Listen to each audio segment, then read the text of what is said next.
ಇವತ್ತು ಬೆಳಗ್ಗೆನೆ ಹಿಡ್ದಿದ್ದು ಜಿಡಿ ಮಳೆ ನೋಡಿ ನನಗೊಂದು ಕವನ ನೆನಪಾಯಿತು. ಇಲ್ಲೊಂದು ಜೀವ ನಿನಗಾಗಿ ಕಾದು ಕುಳಿತಿದೆ, ಬೇಗ ಬಾ ಮಳೆ ಬರುವಂತಿದೆ. ಜಿಡಿ ಮಳೆಗೆ ಹೃದಯ ನೆಂದಿದೆ, ನಿನ್ನ ಬೆಚ್ಚಗಿನ ಹಪ್ಪುಗೆ ಬೇಕಾಗಿದೆ. ನಮಸ್ಕಾರ ದೇವರು. ಇವತ್ತು ಬೆಳಗ್ಗೆ ಮೈಸೂರಿಂದ ನಮ್ಮೂರಿಗೆ ಬಂದೆ. ಬರೋವರೆಗೆ ನಮ್ಮಮ್ಮನ ಫೇವ್ರೇಟ್ ಕಾಗ್ರೇಟ್ ಮಾಡ್ಕೊಂಡಿದ್ರು. ತಿನ್ನಕ್ಕಾಗದೇ ಇದ್ರು ಕಷ್ಟಪಟ್ಟು ಸ್ವಲ್ಪ ತಿನ್ಕೊಂಡು ನಮ್ಮ ಕರ್ಗಿ ಜೊತೆ ವಾಕಿಂಗ್ ಹೋದೆ.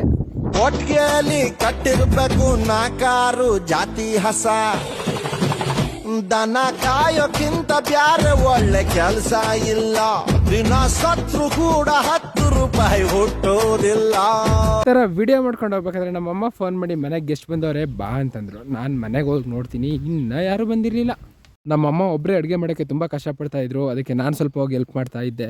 ಅನ್ನ ಸಾಂಬಾರು ಪಾಯಸ ಎಲ್ಲ ಆಗಿತ್ತು. ನಮ್ಮಮ್ಮ ಕಾಯಿ ತುರಿತಾ ಕೂತಿರು ಸ್ವೀಟ್ ಮಾಡೋಕ್ಕೆ ಅಂತ. ಅಷ್ಟಕ್ಕೆ ನಮ್ಮ ಮನೆಗೆ ಬರಬೇಕಾದ ಒಬ್ಬ ಗೆಸ್ಟ್ ಬಂದರು. ಅದು ಬೇರೆ ಯಾರು ಅಲ್ಲ, ನಮ್ಮ ಅಕ್ಕ ಬಾವ. ಅವ್ರ ಹೆಸ್ರು ಹೇಳ್ಕೊಂಡು ಟೀ ಕುಡಿತಾ ಈ ಚಳಿಗೆ ಬಜ್ಜಿ ತಿಂದ್ವಿ. ಟೀ ಎಲ್ಲ ತಿಂದು ಮುಗಿಸೋವರೆಗೆ ನಮ್ಮ ಮನೆಗೆ ಬರಬೇಕಾದ ಇನ್ನೊಬ್ರು ಗೆಸ್ಟು ಬಂದರು. ಅವ್ರು ಬೇರೆ ಯಾರು ಅಲ್ಲ, ನಮ್ಮ ಅಣ್ಣ ಅತ್ತಿಗೆ. ಅವರು ಬಂದಮೇಲೆ ನಮ್ಮಮ್ಮ ಮಾಡಿದ ಅಡುಗೆ ಎಲ್ಲ ಬಡಿಸ್ತು. ನಾವೆಲ್ಲ ಚೆನ್ನಾಗಿ ಬ್ಯಾಟಿಂಗ್ ಮಾಡ್ಕೊಂಡು ನಾನು ನಮ್ಮ ಕರ್ಗೆ ಕರ್ಕೋಕೆ ಅಂತ ಜಮೀನ್ ಕಡೆ ಬಂದೆ. ಜಮೀನ್ ಹತ್ರ ಬಂದರೆ ಅವಳು ನನ್ನ ಕೈಗೆ ಸಿಕ್ತೆ. ಊರವರೆಗೂ ಒಬ್ಬಳೇ ಹೋದ್ಲು. ಅಷ್ಟಕ್ಕೆ ಕತ್ಲೆ ಆಗಿತ್ತು. ವಿಡಿಯೋ ಎಡಿಟ್ ಮಾಡ್ಕೊಂಡು ಜಮೀನ್ ಕಡೆ ತಿರ್ಗಾಡ್ಕೊ ಬರುವ ಅಂತ ಮತ್ತೆ ಹೊಲಕ್ಕೆ ಬಂದೆ. ಇದಾಗಿತ್ತು ಫ್ರೆಂಡ್ಸ್ ಇವತ್ತಿನ ಮಿನಿ ಲಾಗ್. ಇಷ್ಟ ಆದರೆ ಲೈಕ್ ಮಾಡಿ, ಜಾಸ್ತಿ ಇಷ್ಟ ಆದರೆ ಒಂದೇ ಒಂದು ಫಾಲೋ ಕೊಡಿ. ಯೂಟ್ಯೂಬಲ್ಲಿ ಹೋಗಿ ಸಬ್ಸ್ಕ್ರೈಬ್ ಆಗೋದು ಮಾತ್ರ ಮರೀಲೇಬೇಡಿ. ನೆಕ್ಸ್ಟ್ ವಿಡಿಯೋದಲ್ಲಿ ಸಿಗುವ. ಬಾಯ್ ಬಾಯ್.